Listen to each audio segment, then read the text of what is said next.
goal third term. Longmire kicked 6 for North, Mench and Ablett 4 each for Geelong. Final scores 29-18, 192 to 17-13, 150. Tony Jones, National 9 News. And racing went to Sandown today. Here are the major dividends. The daily double paid $171.70. The quadrella combination of 7, 5, 5 and 6 returned $5,700, while the quad extra pool will jackpot until Wednesday with no one choosing the correct numbers. And Peter, that wraps up sport. Thanks, Andrew. Tracy Dale is next with the Sunday Outlook and another adventure for that famous Iceman. Sports. Still to come horse racing, including the big Brisbane Cup. A preview of the US Open Golf Championship with Jack Newton.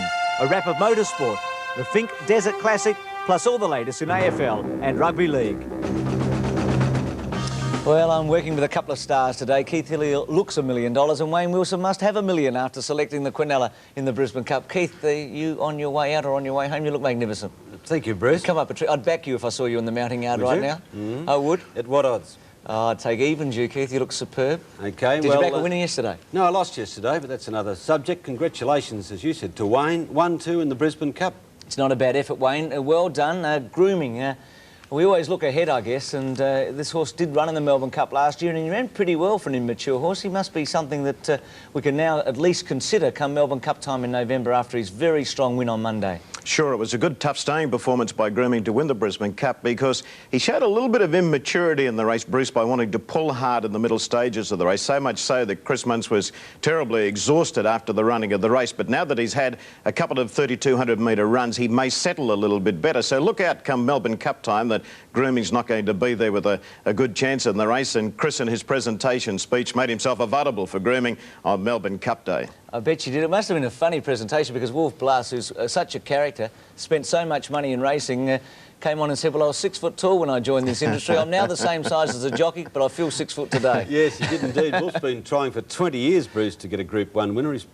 That attempt has cost him more than $4 million, so he was cock-a-hoop after the win of Grooming. There was little between Grooming and Shiva's Revenge in their earlier days. Maybe Grooming's getting back to that sort of form. Good training performance by Ted Cameron because this horse was with Lee Friedman, who's had so much success, and this is Ted's first Group 1 winner. He's been a very good trainer. He's been a trainer that's been able to bring off a plunge or two in the past, hasn't he, the Cameron stable? And his son Russell had success yesterday. We'll get to that later. Yeah, with Cheval Cavalier. Wayne, let's have a look at the Cup, and you'll notice, actually, you mentioned that Muntz was so desperately tired at the end. You'll actually see that as they go over the line. He looks exhausted. Here's Grooming's very strong win on Monday in the Brisbane Cup. Mantle Pete starting to close on the leaders. Mood's going with him. Then Matinee Idol, Grooming picking up ground in the centre. Then Classic Alley down the rails. Secret Sam starting to sweep around the field. Hurley Town Midwinter next. There goes Mr. Eurostar starting to go forward. Offshore Trust is well back and Mountain Rulers last as they run to the bend.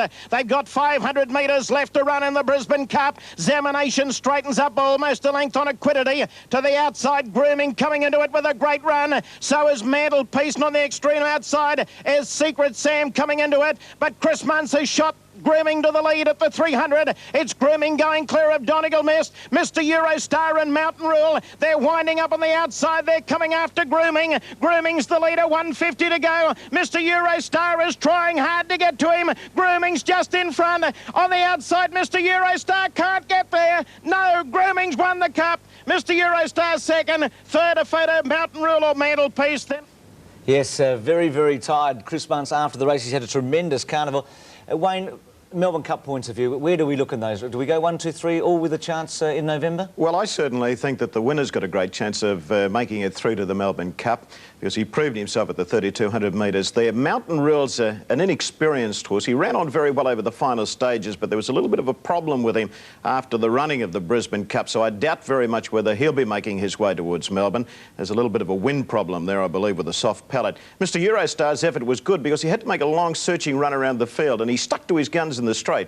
He worked to the line generously at the end, but Grooming just a little too good on the day. So first and second into the Melbourne Cup, I'd suggest, Bruce. Now, just a dancer last year, and he hasn't quite been a Melbourne Cup horse, but he's been a terrific horse. How did that race compare on Monday in terms of depth of quality with the other Brisbane Cups in the past? Because it hasn't been the outstanding guide, and you wouldn't expect it to be for the Melbourne Cup because of the time it's run at. Yeah, that's right.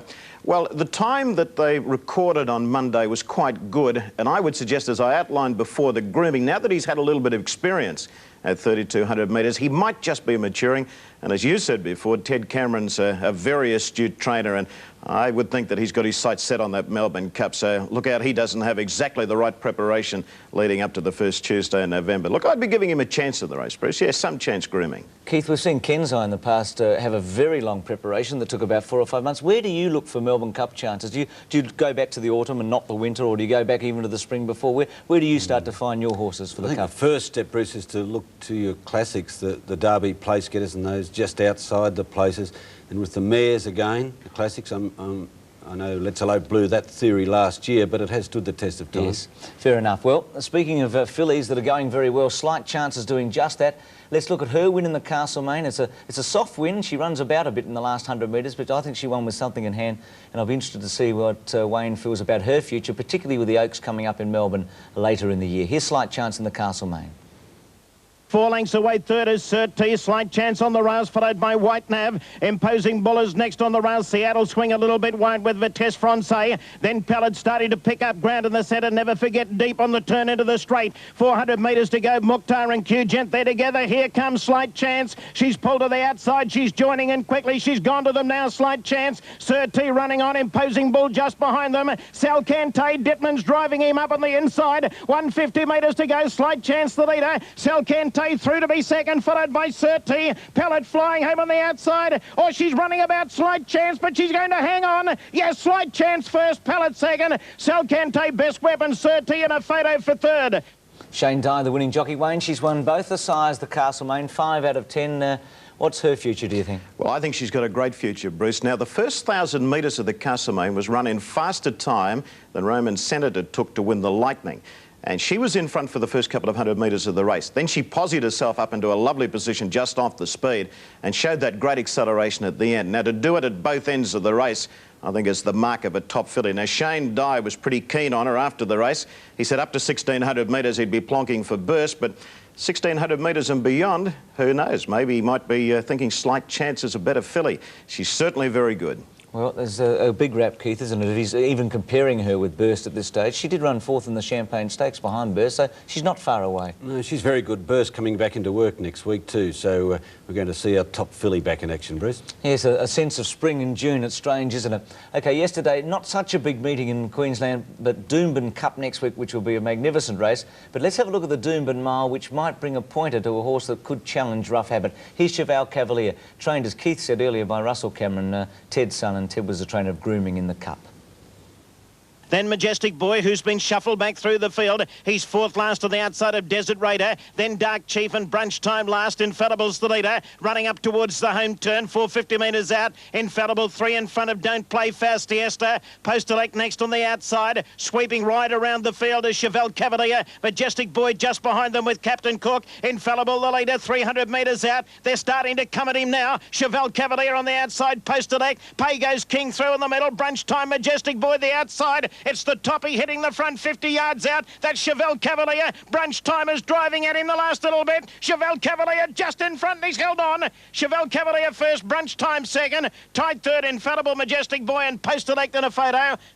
Keith, you've seen a bit of Cheval Cavalier. He's always impressed, hasn't he? He hasn't had a lot of racing. He must have had a few problems in the past. Had a very good strike rate early, Bruce, then seemed to lose form a little. Last Monday in Brisbane, he was ridden by Mick Dittman. He finished 4th, and Mick Dittman protested against the winner after the horse was laid on all the way down the straight.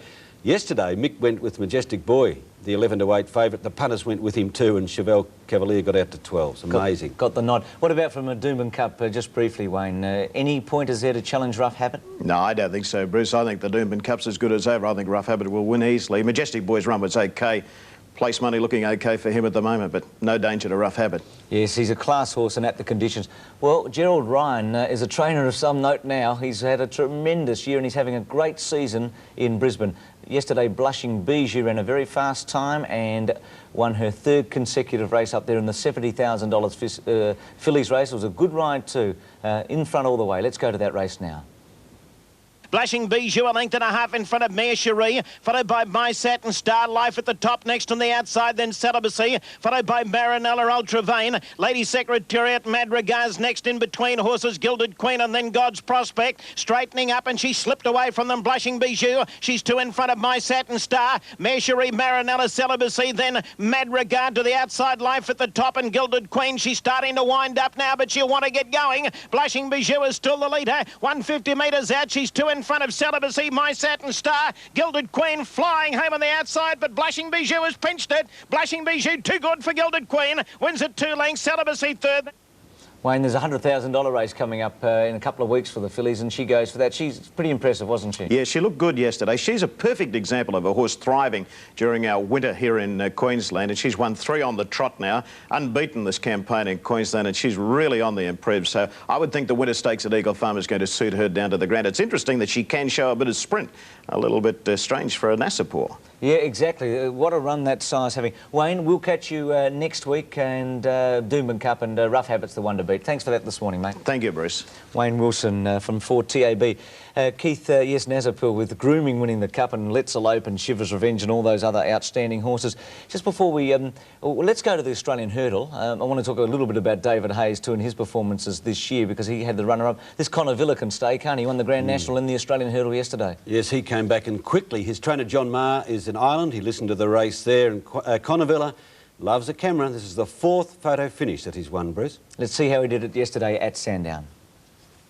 The rider's got the whip out on Tom Pinch on the outside. Mountain Oak could be the immediate threaters as they come down to the second last jump with Bright Colours in front. Here he comes to it. Mountain Oak is second. Tom Pinch is third. Over that one, Bright Colours didn't jump it too well, but he's still in front of Mountain Oak. Tom Pinch is beaten. He can't go on.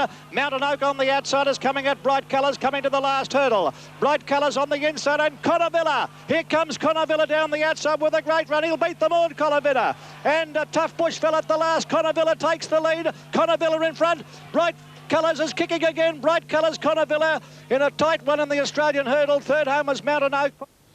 Keith, I think it was Robert was the last horse to win consecutive Grand Nationals back in the 70s. This 73, 74. He's on the way, this horse. He's not a bad stayer, is he? Only 5 years of age as well, so he's got youth on his side. Yep, he's very good, Bruce, and he should be nominal favourite to do back-to-back nationals. OK, let's have a look. I mentioned David Hayes a moment ago. He had the runner-up there, Bright Colours, beaten by a whisker. Had that horse won yesterday, David would have equalled Colin Hayes' Commonwealth record for the number of winners in a season.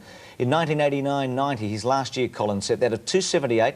Now, David had 267 winners in his much-celebrated first season. And I think, in a way, Keith, a lot of people have felt David's had well, dare I say, a disappointing year. Well, he hasn't at all. He's had 277 winners. Some of the shine, I guess, has gone to Lee Friedman and Bart Cummings because of their Group 1 success, but David Hayes has still been very much part of the action. Fantastic year numbers-wise, and Lovey was another runner-up yesterday. He'll equal or break his dad's record and probably will do it during the week, I'd say, Bruce. Gee, I thought you were making a pass at me for a moment. What did you say? Lovey. Oh, lovely. Oh, that's okay. And Keith, the top 7... Remember I asked you to put them in order? Yes. You thought the top 7 races. Is the English Derby losing ground as far as you're concerned around the world? Give us your top 7. I think it's lost a little ground, but I think it's still the measuring stick, Bruce, because of the significance of its breeding. It's really the breeding heritage. But the King George is a race at weight for age for all ages. It's gaining on the English Derby. The Arc, well, it too attracts the best at weight for age, but it's run in France, maybe that's a slight downer. The Melbourne Cup was a handicap, and in that respect it's unique, but the quality of its winners have put it really high on world ratings. Japan Cup, an interesting race, but it's by invitation only, must drop a rung. The Kentucky Derby, I don't like this race. It's run at 10 furlongs. It's not a classic distance. It has been known as the Junkies Derby because of the butte and other things allowed, and the Grand National, the best spectacle, but restricted to jumping horses. Fascinating. If you disagree with Keith, write into him at 3UZ. Thanks Keith, a lot. You get your opinion, Bruce. Oh, I think you're probably right, Keith. Okay. I reckon you're right on that one. We'll take a break. We'll see you next week, mate. Yep. Good Look forward punting. to that. Jack Newton, who likes a bet, joins me after the break. We talk about the US Open.